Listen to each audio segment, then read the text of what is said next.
welcome to the ACT branch of the AIIA. My name is Heath McMichael and I'm branch president. I'd like to begin by acknowledging the traditional owners of the land on which we meet and pay my respects to elders past and present. I'd also like to acknowledge a number of members of the diplomatic corps here tonight, and let me say it's very good to have the heads of mission from Venezuela, Latvia, Ecuador, Kosovo, and Mongolia at least. I don't think I've left anyone out, I hope. We thought it timely that the ACT branch of the Institute became more familiar with how the ACT government goes about the task of promoting Canberra overseas. Last month, Professor Michele Acuto from the Melbourne Centre for Cities, some of you might have heard him here, enlightened us about the role of city diplomacy in city-to-city cooperation on all manner of transnational challenges. So in an increasingly competitive global marketplace for investment and talent, how does Canberra position itself as a smart city that champions innovation, urban sustainability and inclusiveness? Well, fortunately, to tell us a little bit more about that and the ACT's international engagement strategy, we are joined tonight by the ACT Commissioner for International Engagement, Brendan Smyth. Now, Brendan has a long track record of public service in the ACT, having held ministerial portfolios for business, planning, urban services, tourism, arts, environment, industrial relations, and police and emergency services. In 2000, he was elected Deputy Chief Minister, and from 2002 to 2006, he was the ACT Leader of the Opposition. Brendan's also held multiple shadow portfolios in the ACT legislature, as well as being active in a plethora of legislative committees.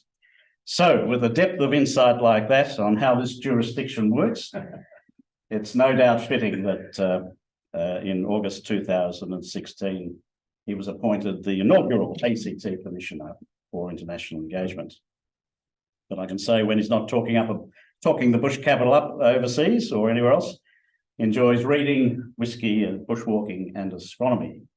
So, as per our normal format, tonight, Brendan will speak for about 20 minutes, and then we'll go to questions from participants in-house and also online using the Q&A function on Zoom. And we aim to finish at 7 p.m. So, now over to Brendan. All right, thank you very much.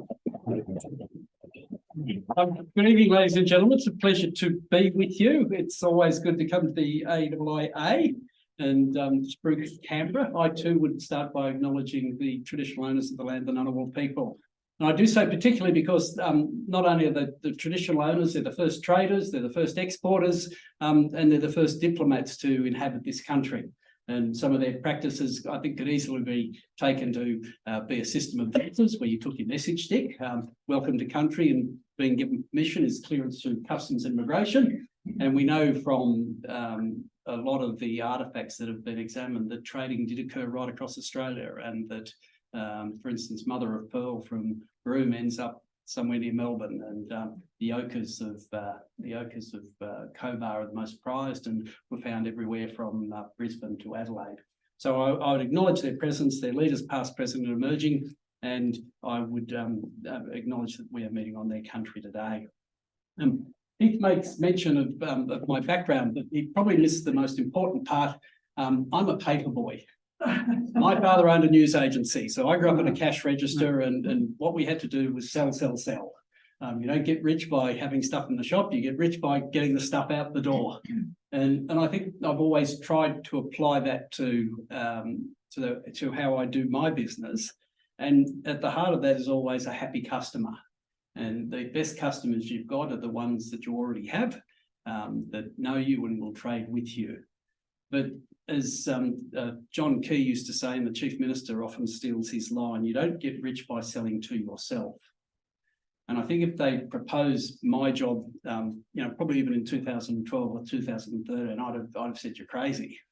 But something happened in 2016, and I think it stems around us reaching a critical mass of population, and of also the fact that we got our first and inaugural international flight through Singapore Airlines. So Singapore Airlines to Canberra, Canberra to Wellington, and the reverse. And my memory is that it was quite palpable that people understood we were suddenly an international city.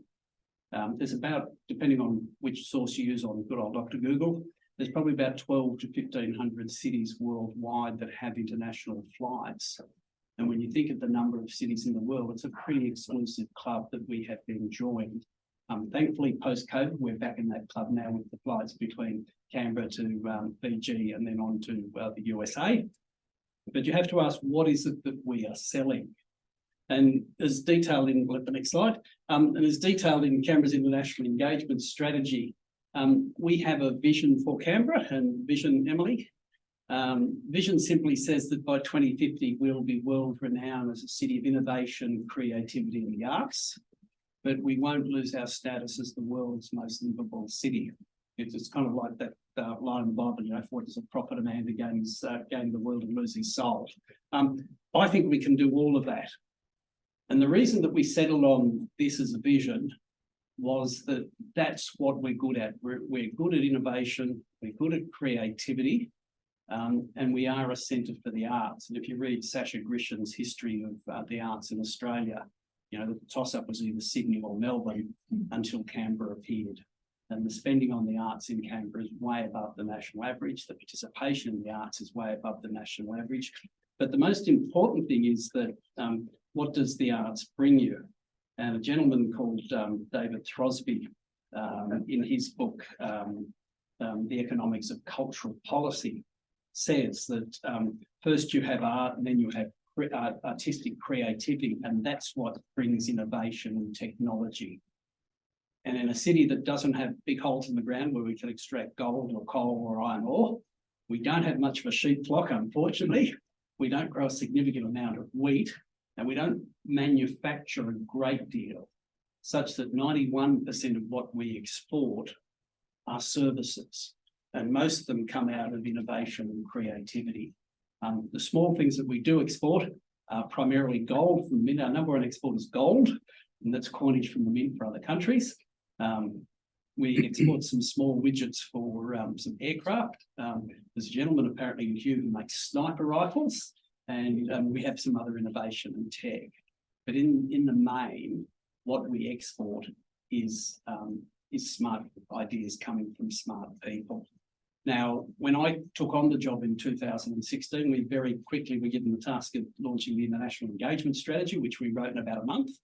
And I'm pleased to say that it seems to have stood the test of time, such that rather than issue a new strategy, all we did in December last year was update this, expand it slightly.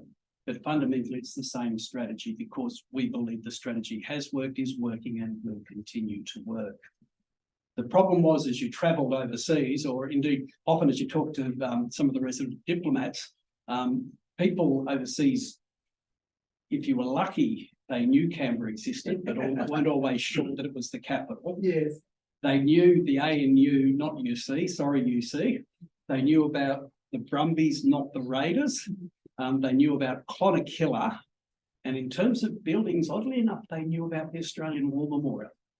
And overseas, if you got somebody who knew all five of those facts, you were doing really well, but inevitably somebody knew one or two.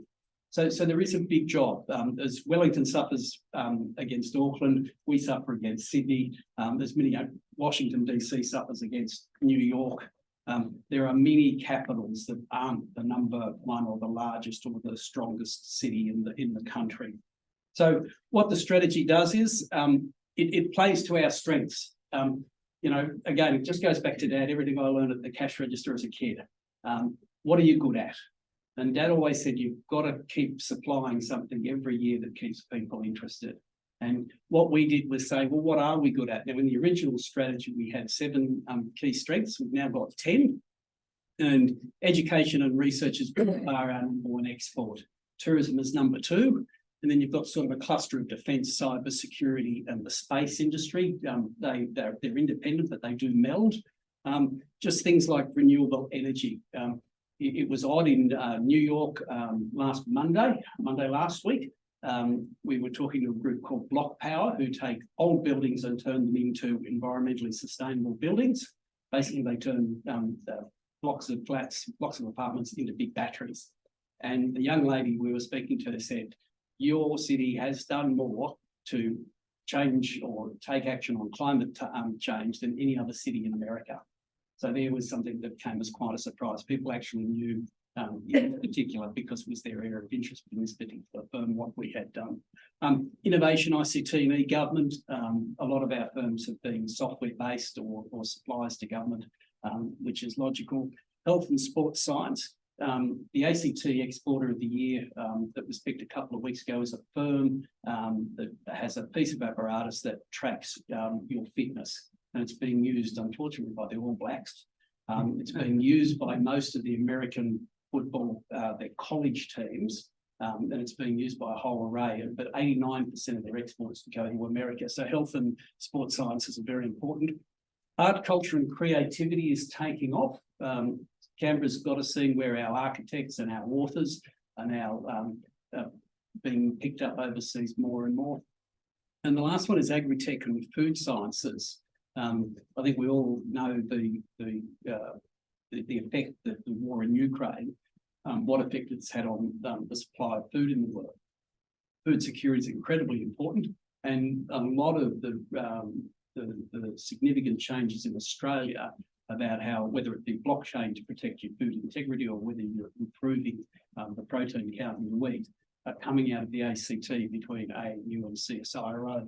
So that's what we're good at, and that's what we take overseas. If we go to the next slide, where do we go? Now, France in the middle of July, or the south of France in the middle of July, was not on the agenda. But what we did was we simply went through and said, okay, again, going back to Dad, your best customers are the ones you've already got. So who sent us investment dollars? Who sent us tourists? Who sent us students? Who came to visit? Where did we go? Where did we sell? Who bought our product? And we just did an analysis where we said, so who are we trading with? Who do we have FTAs with? Who do we have direct flights with, or who would we like to have direct flights with? And when you shake out those numbers, we did start with 10 countries, but we've now upped it to 12 countries, and we've added 2 small regions, the Pacific and the EU, because I didn't have enough to do. And what we tried to do is match those to our strengths. And if we go to the next table, Emily, what we then said was, here are the 14 markets that we've chosen. And if you've all picked up one of these cards on the way out, there's a code on the back that will let you see all this material is in there. But what we did was try and match against what we were good at with what we thought people needed. And to date, that's proved to be very strong. So what we can't compete on the world stage with is cash. In their last budget, New South Wales put an extra $132 million into the area that does what I do. I don't even get the small change out of that number. Victoria has something like 200 staff overseas and probably another 100 staff in Melbourne doing what I do. There's 9 of me and 8 others. There's 9 of us in total. So we can't compete on the cash. We can't buy events. We choose not to. So what we do is we go and make friendships. And we believe the approach is to be in market as often as we can. We believe the best approach is to keep our word, and if we promise something, we do that. But it's to go back repeatedly. And Bruce Gosper, the former Australian High Commissioner of Singapore, just before he finished up there at a reception, said the only jurisdiction in Australia with a plan for Singapore, for instance, was the ACT. He said, I see them twice a year. He said the Chief Minister comes at least once a year. He said they always bring a business delegation and they've always got something to sell. But on the flip side of that, we also try and leave something. So we try and make friendships in terms of cultural exchange. So, for instance, with Wellington in New Zealand, our sister city, we have an artist exchange process where an Indigenous artist from this region went to Wellington and a Maori artist from Wellington came here. And at the end of the program, they did a joint show to show that the two cultures could meld. For instance, I hope people realise that in July, the crew of the USS Canberra marched down London Circuit. Now, you might say it's an odd thing. Well, in the entire United States Navy, there are only 2 ships not named for American people, places, battles, etc. One is the USS Winston Churchill, named for obviously Winston Churchill, and the first officer on that ship is always a Royal Navy officer. But the only other one, and the only other one named for a foreign city, let alone a foreign capital, is the USS Canberra. And it comes about from a battle in 1942, Sabo Island. HMAS Canberra was sunk defending the Marines. The American President rang the Prime Minister, said, we'll name our next ship USS Canberra. And that ship served from 1943 to about 1978. And then they've recently revived the tradition. They said they were in Sydney. We said, well, if you get the crew of Canberra, you get fruit inventory. So again, it's the first time a United States naval vessel has been given fruit inventory to any city in the world, and they have that in perpetuity. So what we try and do is make friends, and from that, the commander of the ship is now using a picture of his visit to Australia on his webpage, and we keep in touch. We don't particularly go after a lot of sister city relationships. We have 3, so Nara in Japan will celebrate 30 years this year, and it's been quite an enduring relationship, particularly in education. But when you go to Japan, people seem to know that we have that relationship, and it counts in a lot of markets that you're not there for a quick visit, you're not there for the press release or just to get the check, but you're there because of the relationship. And so we have a deep relationship with Nara, and later this month we'll actually open an exhibition in CMAG honouring that relationship, and in November the mayor will attend.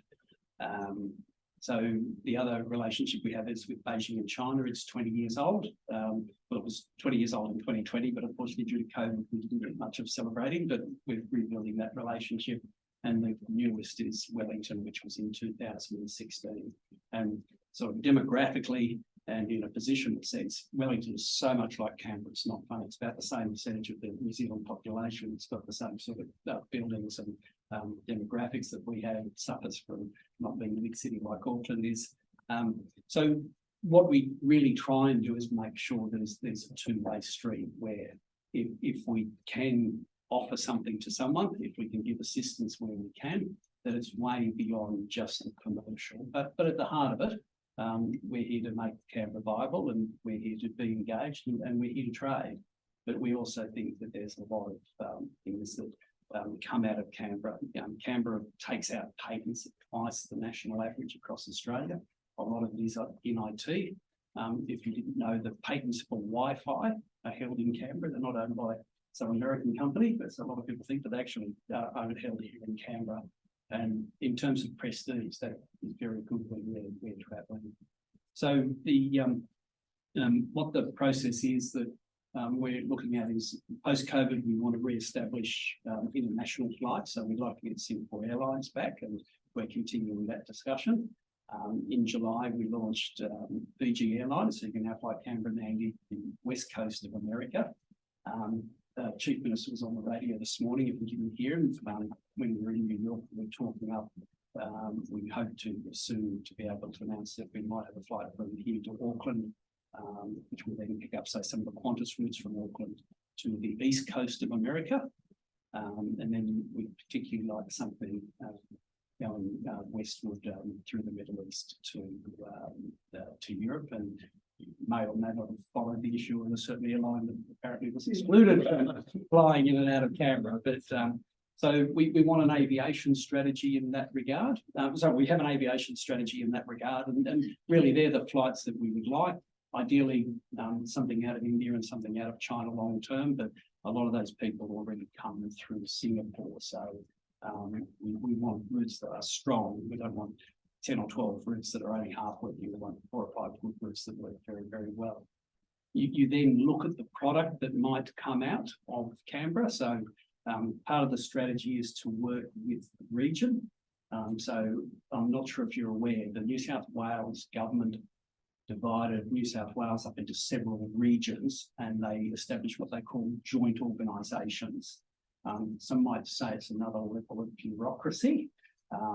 For us, it hasn't proven to be that way. So we sit at we're the kind of hole in the donut of the Canberra region joint organisation. So the 8 surrounding shires work with us. So we're an affiliate.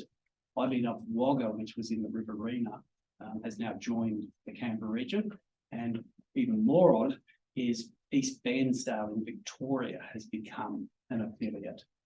So with the airport now having international capacity, by working with the region, what we can do is get the high value produce into the belly of the beast and out quickly. So just before COVID struck, for instance, they brought 16 tonne of salmon from Tasmania. And it was more to do with the timing of the flight, because the flight out of Canberra landed in Singapore at about 5 o'clock in the morning. That salmon was in the market at 7 o'clock. Now, if you can get that so that the fresh produce is landed in the Asian markets in less than 24 hours, that's a huge bonus. There's an oyster lease on the south coast that currently ships about 6 or 8 cases of oysters a day to one restaurant in Singapore. Yes. It's the only place you can get south coast oysters in Singapore, but they have to truck them to Sydney. Now, if they can pick them later and box them later and take 2 or 3 hours to get up to Canberra, and they get to Singapore, they'll be ever much fresher. So we're doing a lot of work with the surrounding region, and we work with the New South Wales government very closely on this, but the region's quite interested in the capability. And that's a two-way street then, because when the tourists come, we just don't want them to spend a couple of days in Canberra. We want them to spend a whole week in Canberra. But we also want them to get out into the region. So for instance, with Chinese tourists, I don't know if you've been to Young, but there's a magnificent garden that they've built in Young that honours a sad bit of Australia's history. There were some riots and the Chinese were blamed for a whole lot of things, and many were murdered in Young. But they've turned the old tailings pond into a beautiful Chinese garden. The Braidwood Museum on the second floor apparently has one of the best collections of 19th century Chinese clothing in the world, which we think is of interest. And if you don't know, Jackie Chan, while he wasn't quite born here, the name Jackie Chan was actually, Jackie Chan is a product of Canberra. His mum and dad, whose dad was the chef at the US Embassy, he came to study with mum and dad. He worked on a building site. They couldn't pronounce his Chinese name, so they called him Jack Chan. He didn't like Jack, and he was discussing it with a taxi driver on his way to English as a second language course at Dixon College. He decided he'd be Jackie Chan. So Jackie Chan is a product of character. And so it's about knowing your history and telling a story. So they're certainly the markets that we're most interested in, but it's not to the exclusion of any others.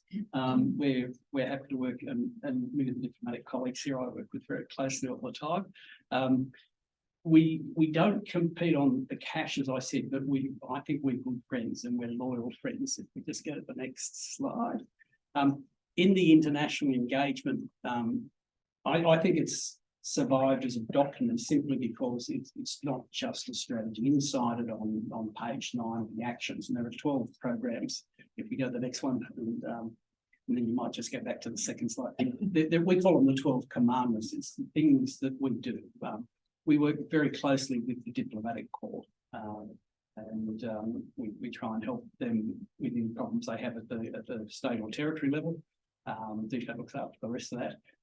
But for instance, in the coming week, we've got windows to the world where many of the embassies will open and high commissions will open their doors, so you can go and see what it's like on the other side of things.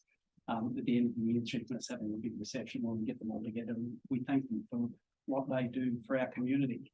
The diplomatic community is sort of the multicultural leaven in the bread that is Canberra, and all of the embassies have attendant communities attached to them, and we value that because it gives us a great deal.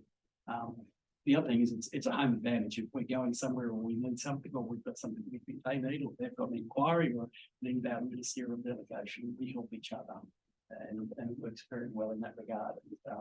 I'm kind of the enemy of my colleagues around all the stakeholders. I get to deal with these guys every day. They have to come here and make special visits. So look, I might leave it there, but many of the programs, just some of it is we organise all of the government's trade missions. We look after most of the ministerial visits, both inbound and out.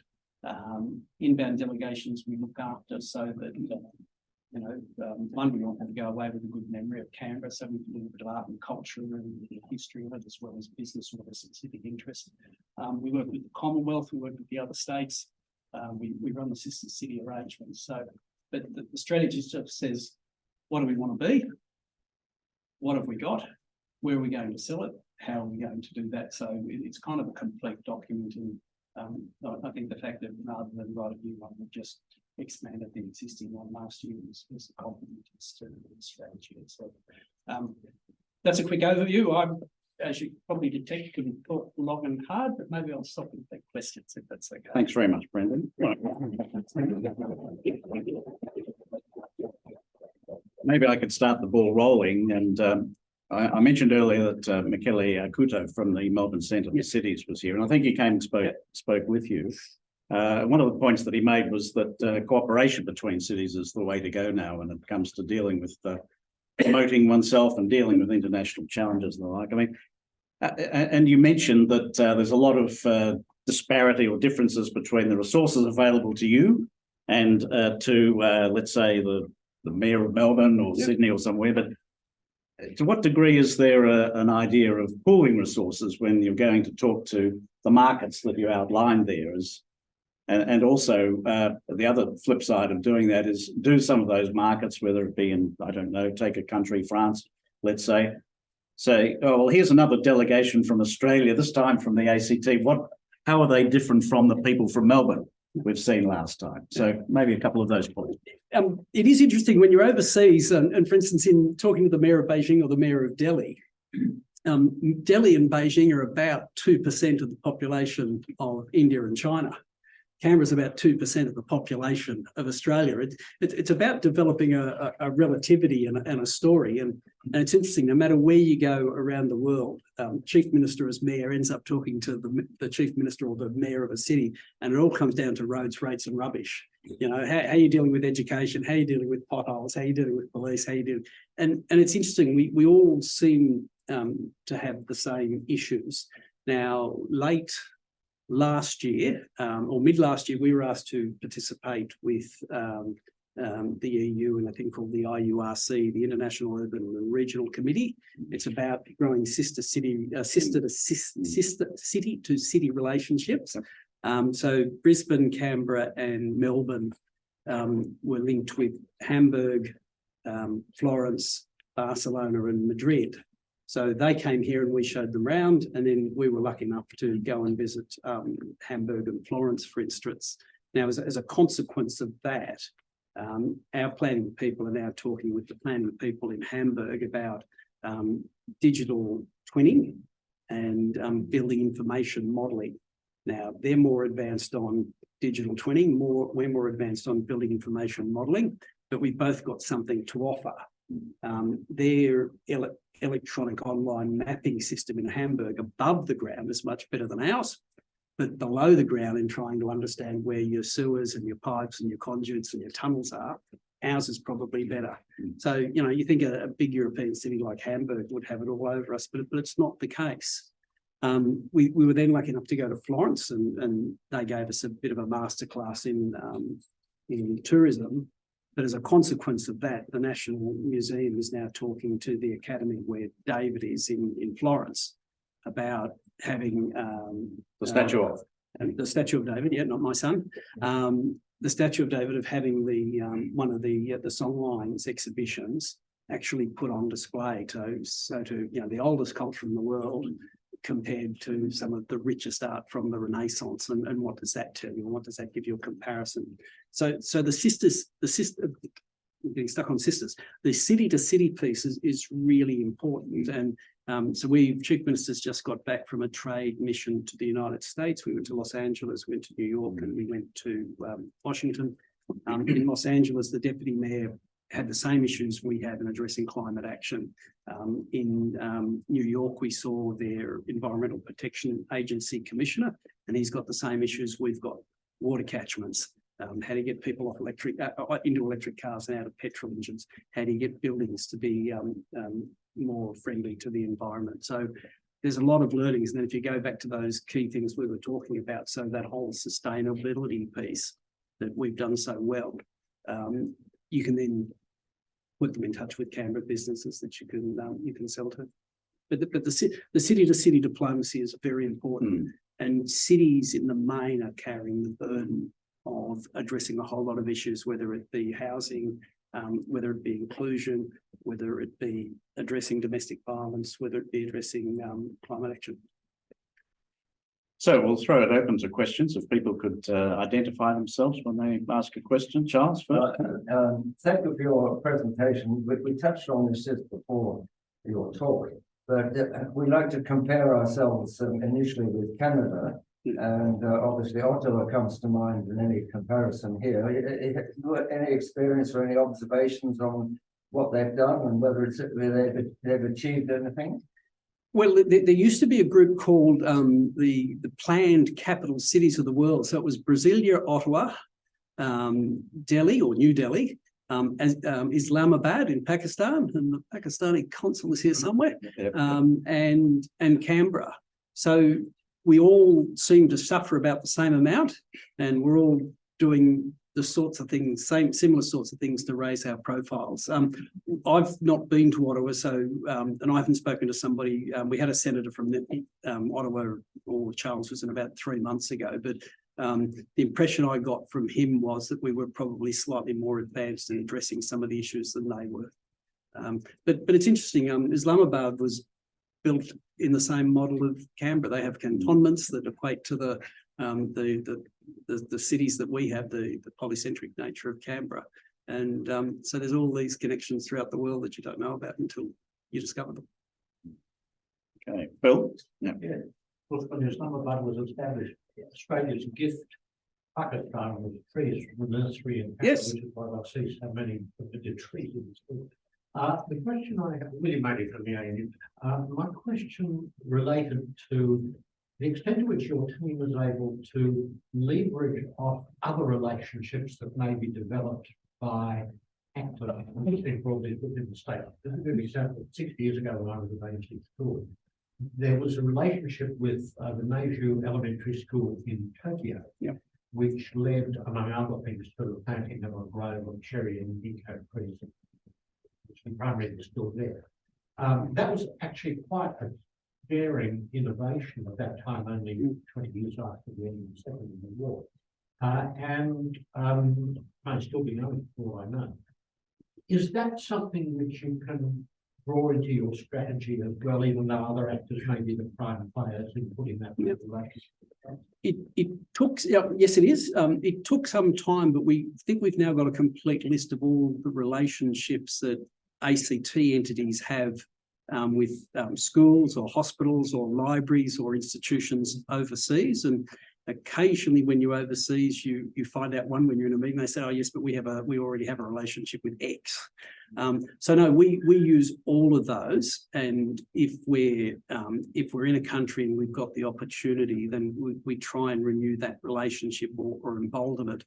But we've also taken it in the other way, in that, for instance, our relationship with Wellington, Wellington was interested in doing some work in Singapore. So we took an investment delegation to Singapore that comprised both Canberra firms and Wellington firms. And it caused people no end of confusion. They said, you're from Canberra. We go, yes, but you're promoting Wellington firm. Well, this is my sister. And it took people a lot of time to get around, but we think it strengthened our hand in that we were able to take a much stronger delegation across a much broader range of activities. And in the end, people were quite intrigued by it. So in any relationship that I can play off, we will play off. We took the Brumbies to Nara. The Brumbies turned up. They presented the mayor with a Brumbies rugby union jersey, and about 3 weeks later, the ARU cut Japan from the Super 12, which was most unfortunate time. But we took the Brumbies for instance, to Singapore, and Christian Leofano made his comeback there. And at the end of the game, 80 minutes of football, 250,000 hits later, people knew the delegation and the Brumbies were in Singapore. So we leverage off everything that we can. As I said, we haven't got money to throw away. In fact, I'm very proud to say I underspent my budget last year because we won't throw it away, but we'll use everything else that we can to let people know what we're doing. And it's worthwhile. And those relationships, particularly the older they are, people really value. The Alliance Française when we were in Paris was people really understood that was a very, very strong relationship. And language in particular, and often the embassies will run, there's a French language day and there's a Spanish language day. It's often through the embassies that we get the teachers to teach our young ones. We took the Cuban ambassador to McGregor Primary School because they were learning Spanish, and it was just a great day. And people really valued it. Okay, now we've got a question then. Thank you, Brendan. I really appreciate your talk, and it's very David Lamington here. Just to maybe enter into like an exercise in blue sky thinking, if you were given Victorian or New South Wales budget for just a year, what would you do? Probably wouldn't do too much differently, but we'd be able to put more delegations into the field quickly. Our great strength is turning up and coming back, and people really appreciate that. And certainly in the markets where it's working best for that, it's in places like New Zealand, in Singapore, in Japan, in the US, it's because we get there as often as we can. The problem is there's only one of me, and there's only one chief minister, and it really is about presence. The other thing that we do is we buy a presence through Austrade. So there's only 2 ACT paid representatives overseas, and they're both in Singapore. So we have a tourism rep and we have a business development manager. The business development manager, we buy the service through Austrade. So they provide a home and all the IT and all the HR and the things that you need, but they also house them. And so you have that prestige of the relationship with Austrade, which is really well established around the world. I think they're in about 86 cities. So to have a presence in the cities where you're doing the business is appreciated. So in New York, we met with the heads of half a dozen of the biggest tourist firms in the world. Oddly enough, 5 out of 6 of them were Australians. It was kind of hilarious. You sit down and I'm head of this, and I'm Bill from Melbourne, or I'm from Sydney. So Aussies are everywhere. And they were really keen to help us, but it's having the presence on the ground. So what we will look at is what are the other cities or countries we probably should have a presence in. But this is built up over the experience of the last couple of years, so we know that we're getting it right. Question there? Yeah. My name is Daniel Abudina, Counselor for Pakistan. Thank you very much, Commissioner, for this presentation. Canberra has a fair share of international representatives, but we, the High Commission, when we think of bilateral technical engagement, like in the fields of agriculture, IT, other sectors, we look towards bigger cities with bigger businesses. So I must appreciate that it's the right initiative at the right time to identify these defense sectors. My question is that if do you plan to be a central repository of information or sort of coordination office to connect us with the right people in these 10 areas? If we plan to do so, we report you. That's certainly the intention, and would be more than happy. And I've worked with the ambassador previous high commissioners on many occasions. Yeah, look, if it's for the ACT or the near region, would be more than happy to make introductions. And often we've had visiting dignitaries, ministers, or travelling delegations, and we'll often work with the High Commission or the embassy to make sure that their visit to the ACT is worthwhile, but also builds the friendships. So for instance, the German delegation from Hamburg, we took to the War Memorial, and you might think that's quite strange, but our history and their history is intertwined, and the opportunity for some of these countries to lay a wreath at the last post ceremony at the War Memorial was very, very moving, and it smooths out some of the rough waves and builds a friendship. So we always make sure that there's a cultural component. You'll all be surprised that the number one request is, can I see a kangaroo or hold a koala? The best mob of Kangaroos close to the city is opposite the yacht club. There's a big buck there that has quite a large harem, and if not, you go to Western Park. But yeah, we try and do whatever we can to help people. But yeah, certainly inside the 10 areas or even beyond that, more than happy to assist. And it is kind of our home ground advantage. I mean, we can deal directly with the embassies and the High Commission. So for instance, one of the things we do with the Chief Minister's assistance was we hold a Canberra Pacific Forum. Pacific's our backyard. We think there's a lot that we can offer it. And there's a lot they offer us. And so there's a number of Canberra firms doing business, not just in New Zealand, but across the Pacific. There's a firm in Queanbeyan, for instance, called Coconut Pacific. So if you're an islander in the Pacific, you pick up coconuts and you sell coconuts. Coconut Pacific brings a press to your village so that you can crush the coconuts and squeeze the oil and have a value add, provide employment, and put a brand on your coconut oil.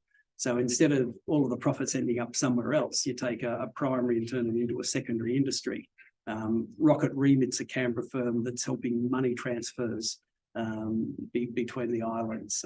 There's a Canberra firm that's looking at putting up a satellite network that will help comms throughout all the islands. So there's a lot that we do, but once a year we bring all the high comms and embassies together and have a conversation about how can we help and what's the two-way street. So that this air link to Fiji must be in support of that as well. Well, I think part of what we were doing added to that. So we took a trade mission to Fiji. So the first emails about the air link to Fiji are in 2019. So it's taken a little while, but it does.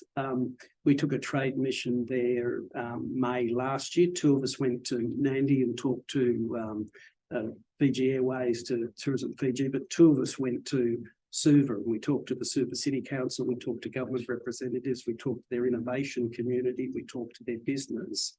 And as a consequence of that, there's a bit of two-way business going on. But for instance, the National Museum of Australia is going to sign an agreement, if they haven't, with the National Museum of Fiji to do staff exchanges, to look at how they can lift the understanding of what each other does. So for us, it's always about the relationship. And if there's a deal afterwards, then that's a good thing. Right. Rosemary? Hi, I'm Rosemary Galloway. Coming at things quite a different way. The space industry in Canberra, what do you do for them? Okay. So I don't know if you know, but probably 30–40% of Australia's space industry is in or around Canberra. Yeah. A lot of it is spin out of the ANU. A lot of it is spin out of the Defence Department, but it's no secret that the government was upset when it went to the headquarters of the Space Agency went to South Australia, not to Canberra. So what do? The government's basically now funded what we call a Canberra Space Hub. So they've put So there are actually some companies. Oh, not just some. There's a huge number of companies in the ACT and the space industry. So in the budget before last, the ACT government funded a space hub.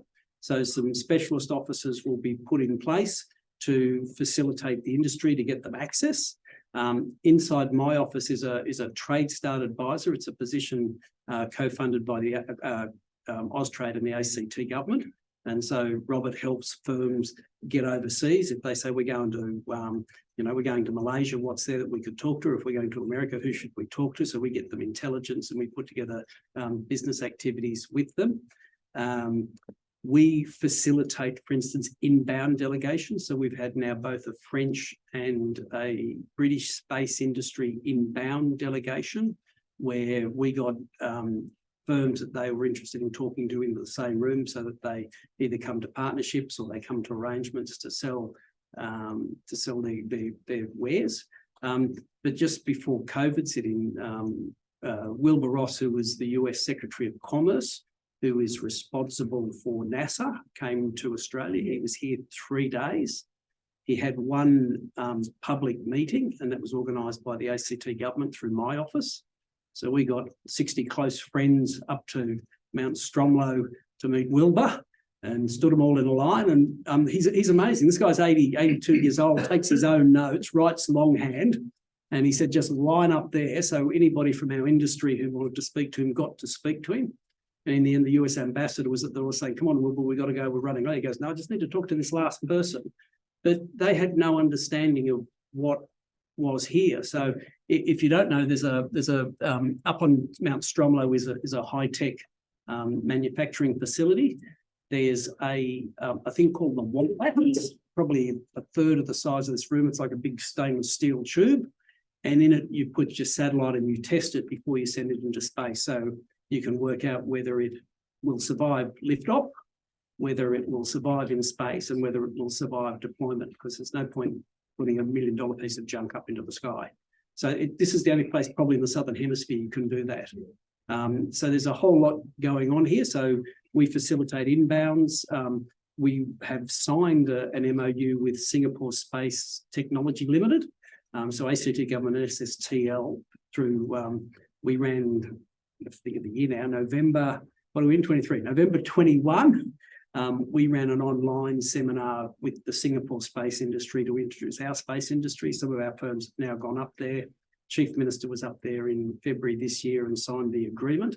So now we've got an arrangement to work with the Singapore space industry. And they're very much like ours. They're never going to launch rockets, but what they've got is smart people who build smart satellites for their testing and who have sensors for checking out what's happening on the ground, very similar to our industry. The other area that the ACT leads in, so there's a thing at the ANU called ANU Space, is looking at the democratisation of space. Now, eventually there will be legislation governing what happens in space, simply because you just can't keep launching satellites and rockets. They're tumbling back to Earth. They will interact. So Anna Moore, who runs that, is looking at, well, what's the framework for future activity in space? So the things that Canberra's good at in the space realm are legislation looking at space, mission survivability, and communications. So when, woman sits on Mars and man on Earth wants to speak to her, g'day. How are you? So a couple of very smart firms here are looking at laser rather than just using standard radio, using laser comms. So we're pretty well regarded in the comms field as well. So there's a huge amount going on here, and the ACT government is backing it to the hilt. And if you didn't know, there's a firm called Skycraft, whose headquarters is in the CIT at Braddon there. In January, they launched an equal number of satellites that had been previously launched by Australians. So there's some really smart stuff going on here. Okay. Andrew, do you have a question? Yes, hi, Andrew. I speak with TPAD and with the Pacific. So when I was in the Pacific, I noticed a number of South Australia in particular had a relationship with companies in Tonga where they provided assistance to people like whether it was fire, fire engines. And then there was also parliamentary visits from time to time. And I thought me that the ACT would actually be quite good in those. Quickly, you already have a relationship with one of the Pacific Island countries like that, because of the size is quite similar in Parliament and that sort of thing.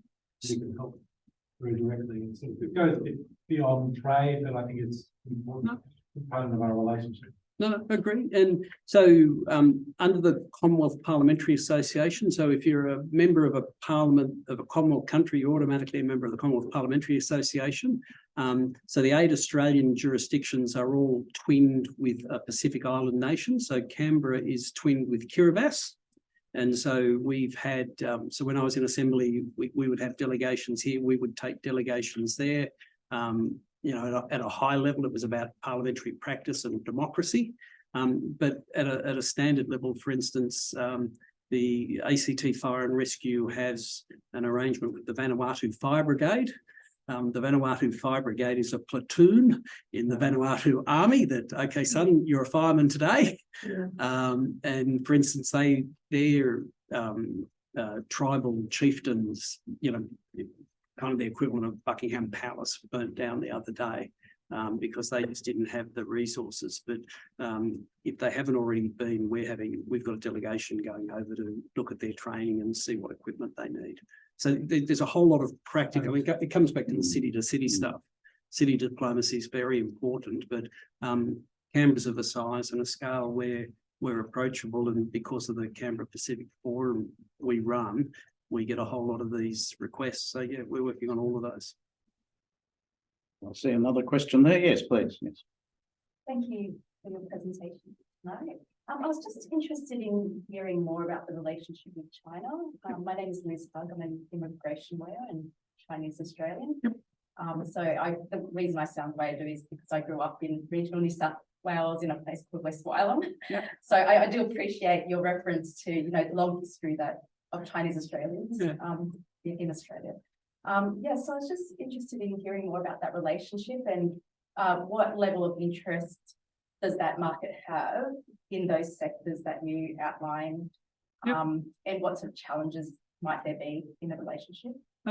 China's in the strategy, and there's a tick against many of the areas of interest, particularly tourism and education and research.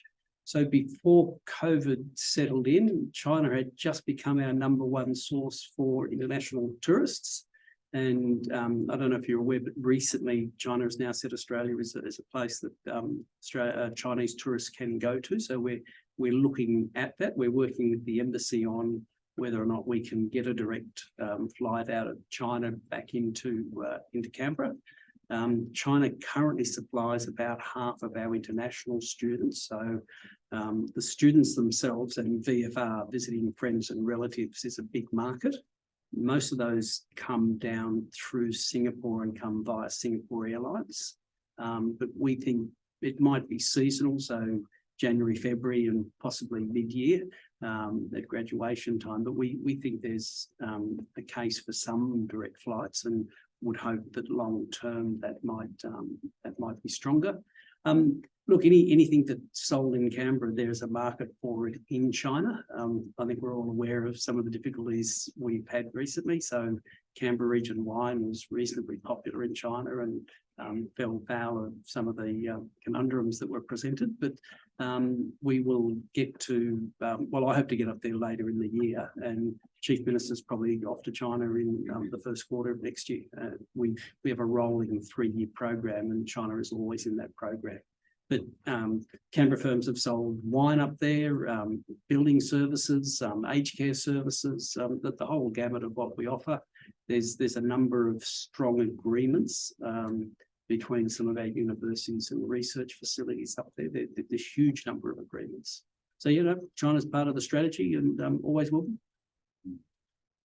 Was there a question at the back there? Yes, there we go.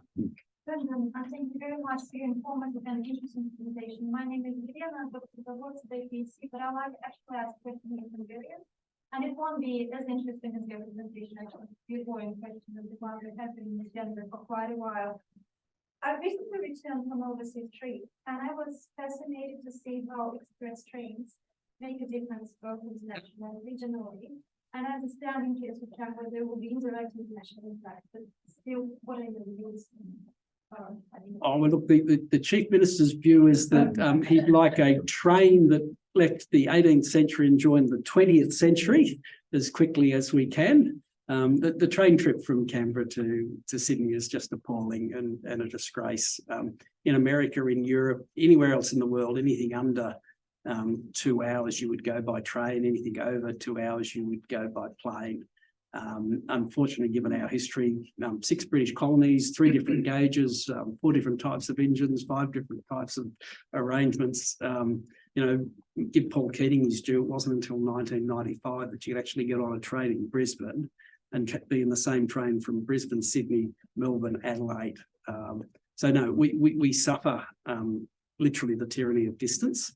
So the government's objective first and foremost is to get a reasonable, you know, perhaps a 3-hour train journey instead of a 5-hour train journey, and then move forward into it, into something very high speed. But that will take the agreement of the Commonwealth, New South Wales, the ACT, probably Victoria and Queensland before that happens. personal view, I think it's a shame. Australia's made for trains.